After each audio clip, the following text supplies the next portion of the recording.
subscribe the channel and press the bell icon for upcoming videos.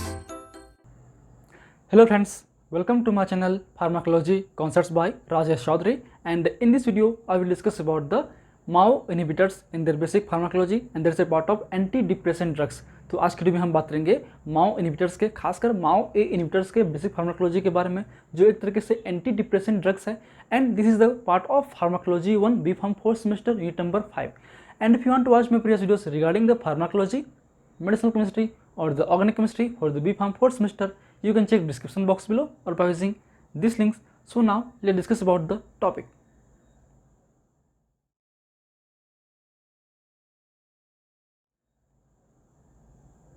So depression तो एक तरीके से लो mood state या अफेक्टिव डिसऑर्डर्स है जिसमें आपका जो मूड है वो लो हो जाता है. अब ये क्यों होता है, इसकी डिटेल पैथोफिजियोलॉजी और ड्रग्स क्लासिफिकेशन जो है हमने पिछले वीडियोस में ऑलरेडी बात कर चुके हैं पुराने वीडियोस पे, तो उसको आप देखिए ताकि आपको डिटेल समझ में आ सके डिप्रेशन है क्या.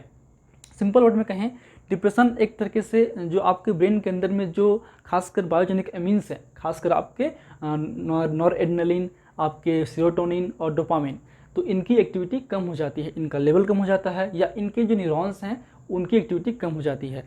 तो मेनली दो आपके न्यूरोट्रांसमीटर्स इन्वॉल्व होते हैं आपके डिप्रेशन में, एक है आपका 5-HT, एक है आपका एडर्जिक और नॉरएड्रेनालिन. तो दो मेजर न्यूरोट्रांसमीटर्स हैं. तो हमारा जो मेन गोल क्या है, इनके न्यूरोर्जिक ट्रांसमिशन को इन्हेंस करना, चाहे वो सीटोनर्जिक हो या फिर नॉरएड्रेनार्जिक हो. तो जितने भी ड्रग हम यूज़ करेंगे एंटी डिप्रेशन में वो कहीं ना कहीं बायोजेनिक एमीन्स, खासकर आपके जो 5-HT जो आपके नॉरएड्रेनालिन, एड्रेनालिन और 5-HT इनके लेवल को इन्हेंस करेगा. ठीक है, ताकि आपका जो लो मूड है वो एक्साइटमेंट में बदल सके, आपका मूड ठीक हो सके. सो बेसिकली आज हम बात करेंगे माओ इनहिबिटर्स के बेसिक फार्माकोलॉजी के बारे में. अब माओ है क्या? माओ इज़ द एंजाइम. ठीक है, मोनो एमिनो ऑक्सीडेस, मतलब ये आपके जो बायोजेनिक एमीन्स हैं उनको ये एक तरीके से डीएमिनेशन और ऑक्सीडाइज करता है, ऑक्सीडेटिव डीएमिनेशन करता है. So basically monoamine oxidase is the mitochondrial enzyme which is responsible for the oxidative deamination of the biogenic amines, mainly noradrenaline, adrenaline, dopamine and 5-HT. ये उनके शॉर्ट फॉर्म है. Na means noradrenaline, ADR मतलब adrenaline, DA मतलब dopamine और 5-HT मतलब 5-हाइड्रोक्सी tryptamine और serotonin. ठीक है. एंड बात करें माओ की, तो माओ भी दो टाइप के होते हैं, इसके दो आइसो एंजाइम होते हैं, माओ ए एंड माओ बी. दोनों के क्राइटेरिया डिफरेंट होते हैं, दोनों के लोकेशन डिफरेंट होते हैं, दोनों के जो एक्शंस हैं वो डिफरेंट होंगे. तो basically MAO A is responsible for the degradation और metabolism of the noradrenaline and serotonin, while the MAO-B is responsible for the deamination of the phenylethylamine and dopamine metabolized by the both MAO-A and MAO-B. तो basically MAO-A आपके Na और serotonin को 5-HT को आपके metabolise करता है, MAO-B फेनाइलएथाइलामाइन के लिए है या फिर डोपामिन के लिए है, या फिर जो डोपामिन है वो दोनों से ही आपके मेटाबोलाइज्ड हो जाते हैं. बात करें डोपामिन की, बात करें हम MAO-A की लोकेशन की, तो it is found in the peripheral adrenergic neurons, intestinal mucosa, human placenta, liver and the brain. ठीक है. And the inhibitors are the clorgyline and the moclobemide. तो ये दो ड्रग हैं जो कि MAO-A एंजाइम को इनहिबिट करते हैं. तो बेसिकली MAO-A एंजाइम Na और सेरोटोनिन लेवल को कम करता है.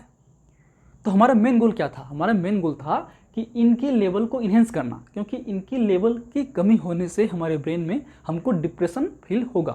तो अल्टीमेटली ये जो इनहिबिटर्स हैं वो इस एंजाइम को इनहिबिट करते हैं ताकि जो मेटाबॉलिज्म है, जो आपके डिग्रेडेशन है इस नॉरएड्रेनालिन और सेरोटोनिन का, ठीक है, वो कम होता है. उससे अल्टीमेटली इनडायरेक्टली जो अवेलेबिलिटी है इन न्यूरोट्रांसमीटर्स का वो बढ़ जाता है और आपको डिप्रेशन से आप सिम्टम से रिलीफ हो सकते हैं. ठीक है. And second enzyme is the MAO-B which is present in the brain, majorly in the dopaminergic and serotonergic area and the platelets and the liver. ठीक है. And the inhibitor is the selegiline.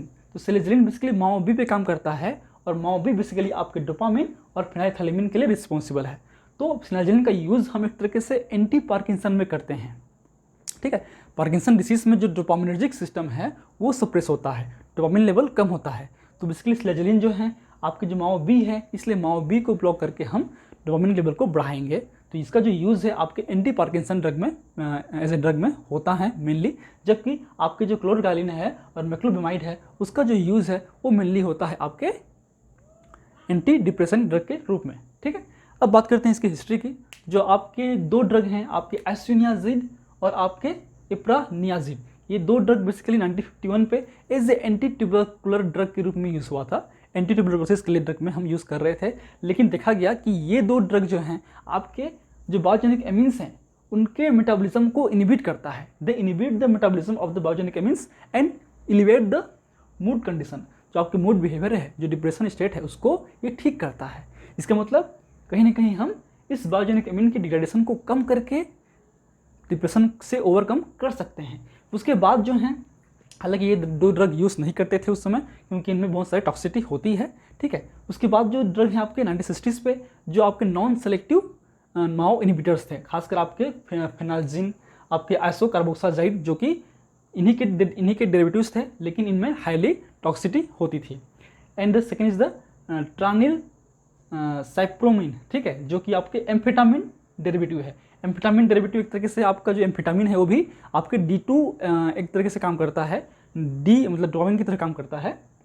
तो ये उसके आपके analogue हैं, but they are non selective MAO inhibitors and more toxic than the selective. तो इनका भी जो यूज़ है आज डेट में नहीं करते हैं क्योंकि ये भी आपके टॉक्सिक इफेक्ट शो कर सकते हैं। तो इसलिए जो है आपके सेलेक्टिव इनहिबिटर्स हम देते हैं आपके डिप्रेशन में, आपके मेक्लोबोमाइड और आपके क्लोरगालिन, और पार्किंसन में आपके इसमें आपके पार्किंसन डिसीज में, PD में। ठीक है, क्लियर। अब आते हैं कुछ साइड इफ़ेक्ट्स जो कॉमन होंगे। जैसे कि बात करें पोस्चरल हाइपोटेंशन की, रेस्टलेसनेस की, इंसोम्निया की, सेक्सुअल डिस्फंक्शन की, या इम्पोटेंसी या लॉस ऑफ लिबिडो वगैरह होते हैं आपके माओ इनहिबिटर्स यूज़ करने से। ठीक है, क्योंकि आपके एनर्जिक सिस्टम्स को इंटरफेयर करता है। अब आते हैं मेन जो आपकी ड्रग इंटरेक्शन है आपके माओ इनहिबिटर्स का, वो है आपके चीज़ रिएक्शन। ये बहुत ही इंपॉर्टेंट हैं, इससे आपके GPAT में क्वेश्चंस फ्रिक्वेंटली आते हैं। चीज़ रिएक्शन के बारे में क्या होता है समझिए। चीज़ रिएक्शन मतलब चीज़ के साथ में रिएक्शंस। अब चीज़ मतलब जैसे कि अब जितने भी डेयरी प्रोडक्ट हैं, आपके चीज़ हैं, आपके क्रीम हैं, आपके मिल्क हैं, दही हैं, या फिर जो भी आपके बियर हैं, है ना, माल्ट हैं, मीट हैं, फीस हैं, ये सब क्या हैं, टायरामिन और डोपामिन कंटेनिंग फूड्स हैं। ठीक है, इन फूड्स में, इन फूड आइटम्स में आपके टायरामिन होता है, और टायरामिन एक तरीके से प्रिकर्सर है आपके बायोजेनिक एमिन्स का। ठीक है, तो अल्टीमेटली होता क्या है, अगर हम टायरामिन प्रोडक्ट के साथ में अगर हम आपका ड्रग देते हैं माओ इनहिबिटर्स, तो अल्टीमेटली जो एक तो माओ इनहिबिटर्स जो हैं आपके इनडायरेक्टली मेटाबॉलिज्म को कम करके जो अवेलेबिलिटी है उसको इन्हेंस कर रहा है, और टायरामिन खुद एक तरीके से प्रिकर्सर की तरह काम करता है ना। तो अल्टीमेटली होता क्या है, जो बायो अवेलेबिलिटी है ना, वो आपके बढ़ जाती है। ठीक है, आपके सिनेप्टिक जंक्शंस पे, जिससे जो एक्टिविटी है वो हाई होगी। और जैसे ही खासकर आपके जो पेरिफेरल एरिया पे हैं, तो आपके जो नॉरएड्रेनालिन क्या करता है, this is the pressure agent, वो आपके वेसो कॉन्स्ट्रिक्शन करेगा, उससे क्या होगा आपको hypertension. So that may lead to the hypertensive crisis. तो hypertensive crisis is occurs due to the cheese reactions, ये बोल सकते हैं। और इसी टाइप के रिएक्शंस और जो ड्रग हैं उनके साथ में भी होते हैं। फॉर एग्जांपल की बात करें, similar reactions occurs with the ephedrine. ठीक है, एफेड्रिन जितने भी आपके कोल्ड एंड कफ के लिए ड्रग होते हैं जिसमें एफेड्रिन ड्रग यूज़ होता है, उनके साथ में ये हाइपरटेंसिव क्राइसिस कर सकता है। उसके अलावा आपकी TCS means tricyclic antidepressants like आपके एमिट्रिप्टिलिन, नॉरट्रिप्टिलिन, इम्प्रामिन वगैरह। उसके अलावा SSRIs, selective serotonin reuptake inhibitors, and the serotonin noradrenaline reuptake inhibitors, SNRIs। तो ये इन ड्रग के साथ में जो है आपके सिमिलरली चीज़ रिएक्शन जैसा होता है। इसके अलावा hallucination and the atropine poison like symptoms occurs with the along with the alcohol, sedative antihistaminics। ठीक है, sedative antihistaminics, barbiturates and opioids। तो इन ड्रग के साथ में जो एट्रोपिन पॉइजनिंग है उनके इफेक्ट शो होते हैं। ठीक है, आपके इसमें बेसिकली जो रेस्पिरेटरी है वो डिप्रेस हो जाते हैं। एंड अगर बात करें पैथिडीन की, जो भी एक तरीके से ओपाइड एनालॉग्स हैं, उसके साथ में हम मोनोएमिन ऑक्सीडेज को दें, इनहिबिटर्स को दें, तो क्या होगा, it may cause the fever, sweating, excitation, delirium, convulsion and respiratory depression. वे क्यों होता है, क्योंकि अल्टीमेटली जो माओ इनहिबिटर्स हैं वो इस पैथिडीन के जो हाइड्रोलिसिस है उसको इनहिबिट करता है, लेकिन डीएमिनेशन को इनहिबिट नहीं करता है। उससे अल्टीमेटली जो प्रोडक्शन है नॉरपेथिडीन का वो बढ़ जाता है, और ये सारे इफेक्ट किसके हैं, नॉरपेथिडीन के हैं। ठीक है, तो इसलिए बढ़ जाता है। तो ये बेसिकली उनके ड्रग रिएक्शंस हैं जो कि इंपॉर्टेंट हैं, इससे जीपेट में क्वेश्चंस आते हैं। Now come to the main drug of the MAO A inhibitors is the moclobemide. ठीक है, तो बात करें इसके मोड ऑफ एक्शन की, these are the reversible MAO A inhibitors. तो ये रिवर्सिबली कॉम्पिटिटिवली आपके माओ ए एंजाइम को इनहिबिट करता है, उससे जो अल्टीमेटली मेटाबॉलिज्म है नॉर एड्रेनालिन या 5-HT का वो कम हो जाता है, उससे अल्टीमेटली इनडायरेक्टली जो अवेलेबिलिटी है आपके सिनेप्टिक जंक्शंस पे, पोस्ट सिनेप्टिक इफेक्टर ऑर्गन्स पे वो बढ़ जाते हैं, उनसे उनका जो एक्शंस हैं वो आपको अच्छे से मिलेगा, जो कि डिप्रेशन कंडीशन में कम हुए रहते हैं। ठीक है, इसका जो ड्यूरेशन है शॉर्ट ड्यूरेशन ऑफ एक्शन का है, मतलब इसको छोड़ने के बाद इस ड्रग को नहीं लेंगे तो 1 से 2 दिन में आप रिकवर कर सकते हैं। ठीक है, and the restriction of the dietary is not required because tyramine is able to displace from the enzyme. ठीक है, जैसे कि हमने कहा था जो माओ इनहिबिटर्स हैं खासकर जो नॉन सेलेक्टिव हैं उनके साथ में देंगे तो चीज़ रिसेंस होगा, लेकिन इस पे डाइटरी प्रोडक्ट को रिस्ट्रिक्टेड नहीं है, क्योंकि एक तरीके से जो टायरामिन है ये एक तरीके से कम्पिटिटिव इनहिबिटर्स हैं एंजाइम्स का, तो उसको डिस्प्लेस कर देता है, और इसलिए जो हैं आपके एंजाइम हैं या एमिन्स डेरिवेटिव्स हैं उनसे आपको हाइपरटेंशन इफेक्ट आपको नहीं मिलेगा या नॉन सिग्निफिकेंट होगा, काम का नहीं उतना। ठीक है, and it has lack to the anticholinergic, sedative, cognitive, CVS, psychomotor side effects like the TCS। जो TCS है मीन्स ट्राईसाइक्लिक एंटी डिप्रेसेंट है, उनकी जो मेन साइड इफेक्ट्स हैं वो क्या हैं? Anticholinergic, sedative, cognitive dysfunction, CVS means cardiovascular dysfunction और साइकोमोटर साइड इफेक्ट्स, ये आपकी TCS का मेन साइड इफेक्ट्स है जो कि इसमें नहीं होता। ठीक है, so therefore it may be used as a anti depressant as a alternative to the older and heart patient.